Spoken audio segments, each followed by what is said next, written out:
Welcome back, everyone. Talking now about Place 3, and we have the incumbent Jimmy Conyers with us right now to talk about his campaign and what's going on in the city of Fairhope. And Jimmy, you've served on the council, you tell me, for about 8 or 9 years. Yes, sir. Two terms. What has that experience been like for you, and what have been your major accomplishments? The experience has been tremendous. You know, really getting to know the citizens and the issues in Fairhope. I would say, as far as major accomplishments, when I first ran for office 9 years ago on my original push card, I had two of my main long-term goals were completing city infrastructure and protecting some special pieces of property for the city. One being the K1 Center and the other being the Dias Triangle, which we are opening Saturday.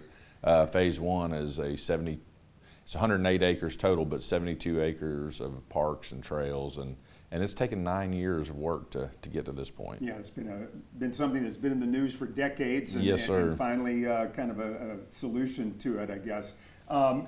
Tell us about your background a little bit. This is Sure. This is not your day job. Tell us what No, you do sir. and something about yourself. So I am a market president for Community Bank in Baldwin County. I run the Baldwin County market and have an office in downtown Fairhope. Grew up in Atlanta, Georgia. Went to Auburn University, got a degree in business management.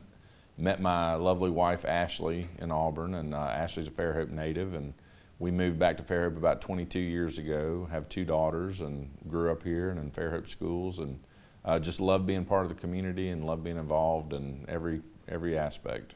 What are the big challenges ahead for this city council over the next 4 years? I think the continuous growth and infrastructure projects are certainly the big challenges. You know, the infrastructure, we have just been doing a tremendous job, in my opinion, of putting infrastructure in the ground, if you will. We've probably done, between what has been accomplished and what's in this budget, about $100 million worth of projects. In addition to that, you know, the growth is just ongoing, and in Fairhope, we're a victim of our own success.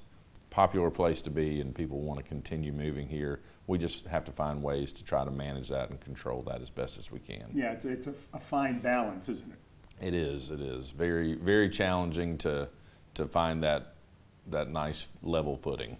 The infrastructure, it's not the most fun thing to spend money on, just like your house is at home, but it has to be done, and Fairhope's been in catch-up mode for many years. We have been. I feel like we've done about 10 or 15 years worth of work in the last 5 years, and we have touched everything from gas, water, sewer, electric, paving roads, adding traffic lights, roundabouts. I mean, we have been touching everything, and it's not always the fun projects, and it can be a bit of a hassle. We've had multiple road closures, and it does impact citizens and businesses, but we're trying to get caught up and take care of it as best as we can. You know, downtown is another place where maybe a lot of the problems arise just because of the success of downtown. People want to go there to shop and eat and have fun, but how do you deal with traffic down there and with parking?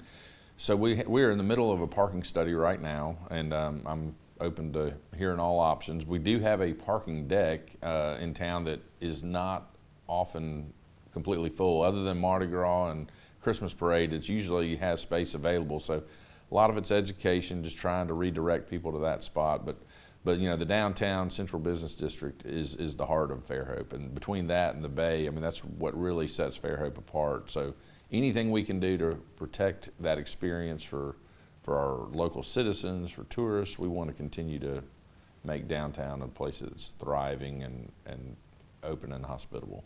Last question for you. Have you been able to keep up with, I'm going to call quality of life amenities, parks, and those types of things for families and for kids here in Fairhope?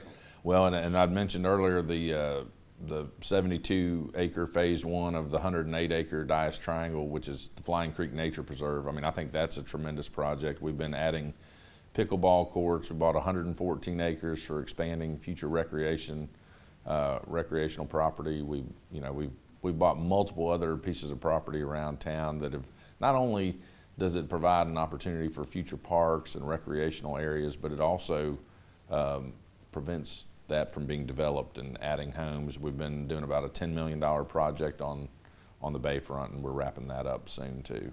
All right, Jimmy Conyers, thank you so It's a much pleasure for to being meet here. you. We'll Yes, be sir. back and Thank hear you. from Jimmy's opponent right after this.